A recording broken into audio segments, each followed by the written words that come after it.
Bismillahirrahmanirrahim. Assalamualaikum warahmatullahi wabarakatuh. Alhamdulillahil barri rahim, al-wasil alim, ar-rahmanir-rahim. Wassalatu wassalam ala asrafil anbiya wal mursalin, nabiyina Muhammadin sallallahu alaihi wasallam wa ala alihi wa sahbihi ajma'in, amma ba'd.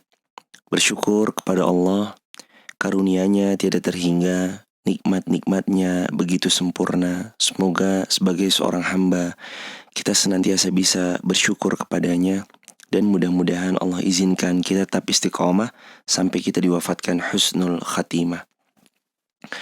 Kedua kalinya sholawat bertangkaikan salam teruntuk manusia yang paling agung, manusia yang paling mulia, baginda Rasulullah Muhammad sallallahu alaihi wasallam. Mudah-mudahan kelak kita dibangkitkan di dalam barisan orang-orang yang senantiasa menghidupkan teladan-teladan Rasulullah, senantiasa berjuang di jalan-jalan yang Allah cintai dan Rasul sallallahu alaihi wasallam titi di atasnya. Dan mudah-mudahan kelak kita dibangkitkan di dalam golongan orang-orang yang mencintai Rasulullah sallallahu alaihi wasallam. Karena Nabi yang mulia, beliau pernah bersabda, anta ma'aman ahbabta, sesungguhnya engkau akan dibangkitkan bersama orang yang engkau cintai. Karena mudah-mudahan kita mencintai Nabi, karenanya mudah-mudahan kita dibangkitkan bersama Rasulullah sallallahu alaihi wasallam. Amin ya rabbal alamin. Teman-teman yang dimuliakan Allah, kaum muslimin dimanapun berada, kali ini jika Allah mengizinkan, maka kita akan mengupas tentang mahkota pengantin, masih kitab mahkota pengantin di halaman yang ke-7, tentang dalil yang berikutnya. Kalau kemarin kita membahas tentang menikah tapi takut miskin, itu Allah sendiri yang langsung menjawabnya. Quran surah An-Nur ayat 32, iyakunu fuqara yughnihimullahu min fadlih. Kalau mereka itu fakir, Allah nanti yang akan memberikan kecukupan, kemampuan, kekayaan kepada mereka yang menikah dengan karunia-Nya. Kalau sekarang yang akan kita bahas dinukilkan oleh penulis di dalam kitab mahkota pengantin. Halaman yang ke-7 ini Quran surah Al-A'raf ayat 189. Quran surah Al-A'raf ayat 189. Di antaranya firman Allah Azza wa Jalla yang berbunyi, huwallazi khalaqakum min nafsi wahidah wa ja'ala minha zawjaha liyaskuna ilaiha.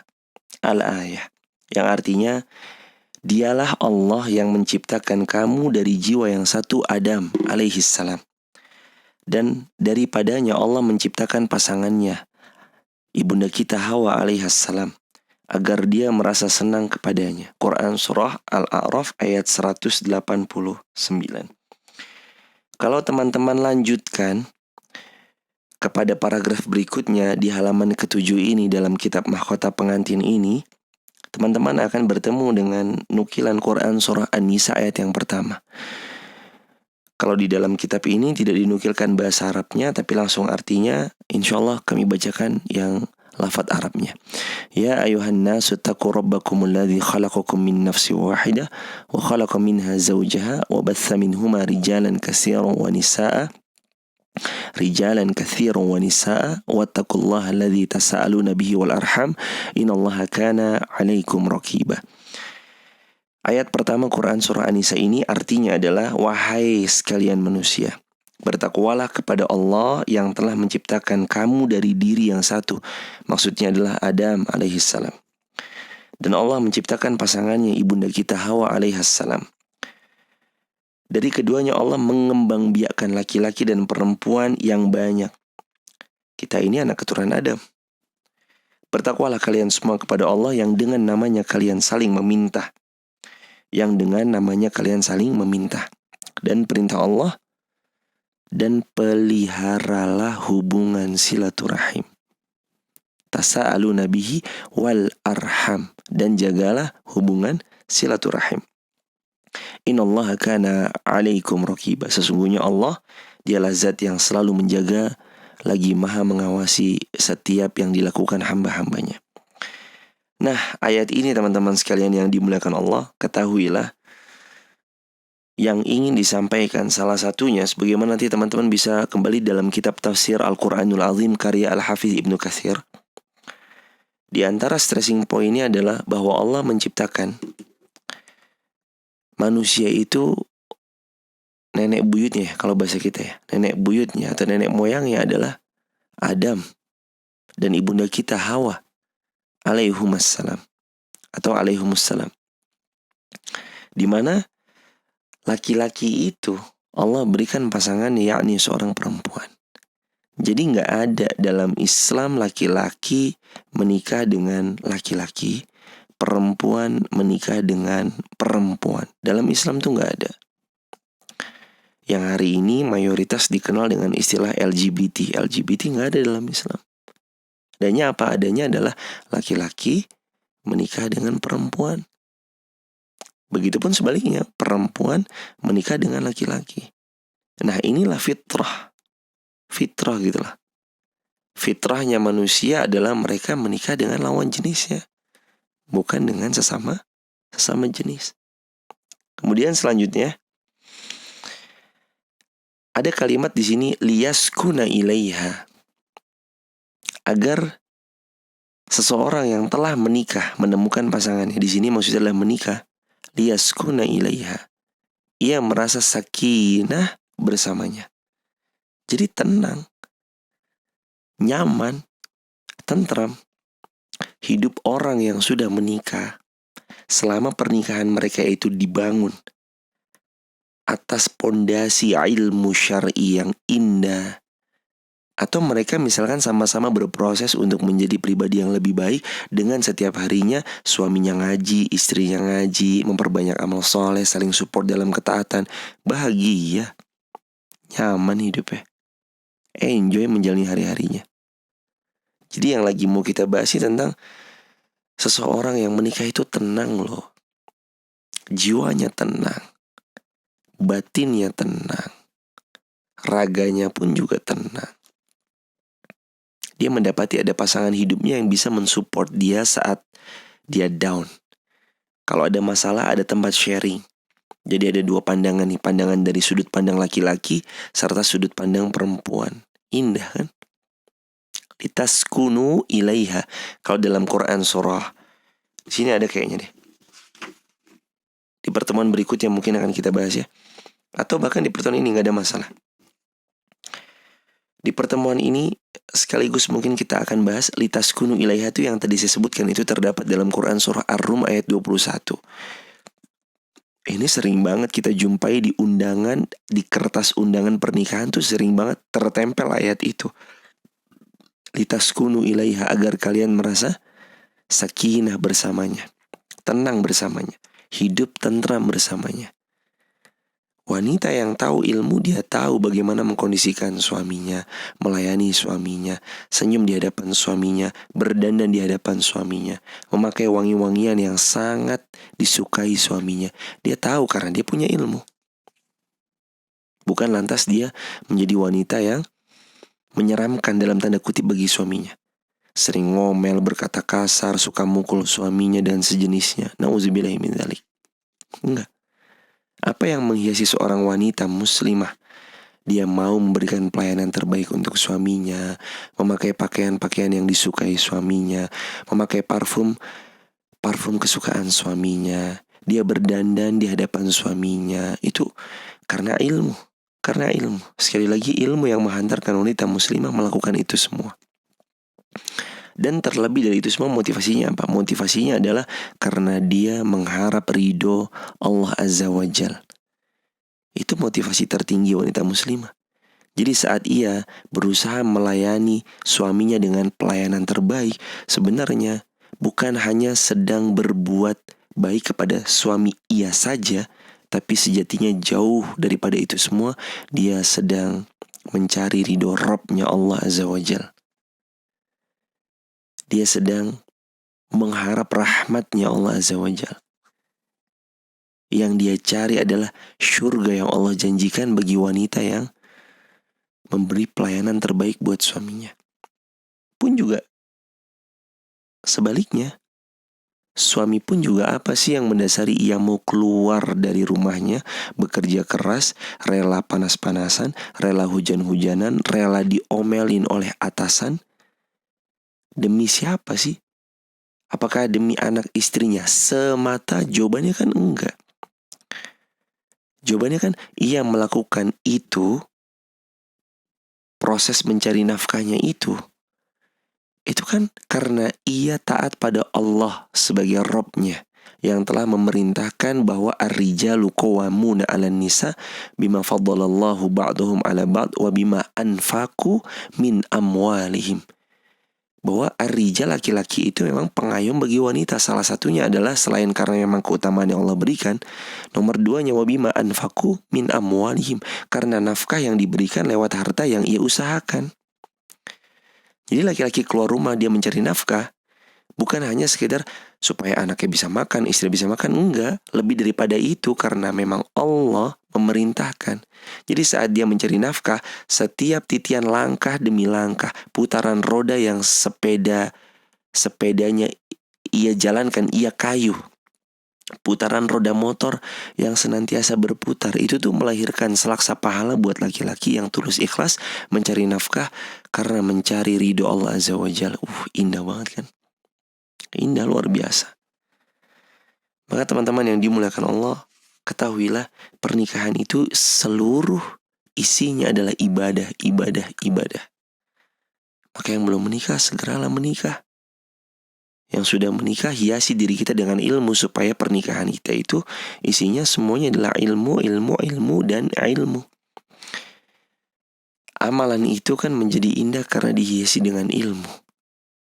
Dan amalan itu menjadi amalan yang diterima karena kita hiasi dengan ilmu. 3I syarat amal diterima. Yang pertama iman, yang kedua ikhlas, yang ketiga ilmu. Salah satunya ilmu itu didapat dengan ittiba bisunati Rasulillahi SAW. Itiba, kita ngikutin teladan-teladannya Rasulullah. Gimana Rasulullah membersamai istri-istri beliau, bagaimana Rasulullah bercengkrama dengan istri-istri beliau, bagaimana Rasulullah mengajak bermain kepada istri-istri beliau, romantisnya Rasulullah seperti apa kepada istri-istri beliau. Itu semua kan yang hari-hari ini kita sedang mau pelajari supaya rumah tangga kita itu tumbuh. Tumbuh makin subur, makin subur, makin indah, makin indah, makin indah. Akarnya kuat, batangnya kokoh, tinggi. Kemudian dia berdaun, rimbun. Kemudian mereka berbunga. Setelah itu berbunga, mereka berbuah. Nah, buahnya itu yang dapat kita rasakan. Lahirlah putra-putri yang soleh-solihah. Qurrata a'yun, sebagaimana Quran surah 25 Al-Furqan. Quran surah 25 Furqan ayat ke-74. Rabbana hablana min azwajina wa dhurriyyatina qurrata a'yun waj'alna lil muttaqina imama. Sebagaimana doa yang kita panjatkan juga Quran surah As-Saffat ayat yang ke-100. Rabbi habli minas salihin. Itu semua kita panjatkan tidak lain tidak bukan penuh harap kepada Allah agar Allah titipkan pada kita pasangan yang menyejukkan pandangan mata, anak-anak yang menyejukkan pandangan mata. Itu kan buah dari pernikahan yang dihiasi dengan ilmu. Suaminya punya ilmu, istrinya punya ilmu, keduanya punya ilmu. Lahirlah buahnya anak-anak yang salih-salihah dengan izin Allah. Dengan izin Allah. Sekali lagi dengan izin Allah. Dan mudah-mudahan kita semua dikaruniai putra-putri yang salih-salihah, hafal Al-Quran 30 juz dengan mutkin. Mereka bermanfaat bagi banyak umat, akhlaknya mulia, dan mereka menjadi manusia-manusia yang senantiasa mencintai Allah Azza wa Jal, meneladani Nabinya Sallallahu Alaihi Wasallam. Amin ya Rabbal Alamin. Jadi tentang ayat yang baru saja ingin disampaikan itu, wa min ayatihi an khalaqalakum min anfusikum azwajan litaskunu ilaiha wa ja'alakum litaskunu ilaiha wa ja'ala bainakum mawaddatan wa rahmah. Dan di antara kebesaran yang Allah berikan, di antara tanda-tanda kebesaran yang Allah berikan bagi kita untuk kita merenunginya, itu adalah Allah jadikan pasangan-pasangan kita dari jenis kita sendiri. Maknanya adalah manusia menikah dengan manusia, bukan manusia menikah dengan hewan, bukan manusia menikahi robot, bukan manusia menikahi boneka, bukan pula manusia menikah dengan jin. Itu gak ada dalam Islam. Manusia menikahi manusia. Karena itulah Allah menurunkan Quran surah yang tadi Ar-Rum ayat 21. Litaskunu ilaiha. Allah jadikan pasangan kita itu dari jenis kita sendiri, sesama manusia. Tentunya laki dengan perempuan ya, perempuan dengan laki-laki. Litaskunu ilaiha, tujuannya agar kita sakinah bersamanya, tenang hidup bersamanya, nyaman hidup bersamanya. Dan orang-orang yang sudah menikah dan mereka membangun pernikahannya atas dasar ilmu syar'i, atas dasar ilmu yang Allah kehendaki, mereka bangun, mereka berhijrah bersama. Kalau mungkin sebelumnya adalah orang-orang yang belum memahami agama, mereka bakal merasakan kenikmatan dalam pernikahan itu sendiri. Karena pernikahannya dibangun atas dasar ilmu. Inilah yang disebut dengan yang tadi yang namanya sakinah, litaskunu ilaiha. Mereka merasa tentram bersama pasangannya. Kan itu juga yang dikemukakan oleh Al-Hafiz Ibnu Katsir, bahwa orang yang sudah menikah, mereka cenderung mendapatkan ketenangan karena pasangan yang saling menguatkan satu sama lain. Kan itu yang dikemukakan oleh banyak para ulama, diantaranya ulama mufassirin yang bernama Al-Hafiz Ibnu Katsir. Jadi teman-teman bisa kembali merujuk dalam kitab tafsir Al-Quranul Azim. Kemudian sesudahnya Allah munculkan di antara mereka yang menikah karena Allah mawaddata warahmah, rasa kasih dan sayang. Jadi kasih sayang itu munculnya setelah menikah. Dan itu perasaan yang indah, perasaan yang agung. Mereka saling berkasih sayang setelah menikah. Allahu Akbar, mulia. Dan di antara semua itu terdapat tanda-tanda kebesaran dari Allah Azza wa Jal bagi mereka yang mau berfikir. La ayah liulil albab, la ayatil liqaumi yatafakkarun, la ayatil liqaumi yatafakkarun. Mereka itu mendapat ayat-ayat atau tanda-tanda ayat di situ, maksudnya tanda-tanda kebesaran Allah Azza wa Jalla ya, bagi mereka yang mau berfikir. Jadi teman-teman yang dimuliakan Allah, yuk kita kembali kepada topik pokok bahasan kita, bahwasanya Allah menciptakan Adam dengan Hawa, kemudian lahir banyak keturunan daripadanya. Di An-Nisa ayat 1 juga kita diperintahkan untuk meminta dengan namanya Asmaul Husna. Kita juga dianjurkan untuk menjaga hubungan silaturahim. Ketahuilah bahwa Allah maha mengawasi segala yang dilakukan hamba-hambanya. Juga Quran surah Ar-Rum ayat 21 kita senantiasa diminta untuk mau berfikir bahwa ini semua adalah tanda-tanda kebesaran Allah Azza wa Jalla. Allah berikan kita pasangan hidup, kemudian dari pasangan hidup itu litaskunu ilaiha wa ja'ala bainakum mawaddata wa rahmah. Allah berikan pada kita sakinah, Allah berikan pada kita mawaddah, Allah berikan pada kita rahmah. Makanya seringkali orang mengucapkan itu selain barakallahu lakum wa baraka alaikum wa jama'a bainakum fi khair, didoakan juga semoga sakinah, mawaddah wa rahmah, hidup tentram, saling rasa kasih, saling memiliki rasa kasih, serta saling menyayangi satu sama lain. Mudah-mudahan rumah tangga kita menjadi rumah tangga yang sakinah, mawaddah, warahmah. Anak keturunan kita jadi anak keturunan yang salih salihah. Mudah-mudahan teman-teman yang belum menikah disegerakan untuk menikah tahun ini dengan pasangan yang salih salihah. Barakallahu fikum, subhanakallahumma bihamdik, asyhadu alla ilaha illa anta, astaghfiruka wa atubu ilaik. Sampai sini bahasan kita, insyaallah dilanjutkan lagi di hari kemudian tentang bahasan-bahasan selanjutnya. Jazakumullah khairan. Assalamualaikum warahmatullahi wabarakatuh.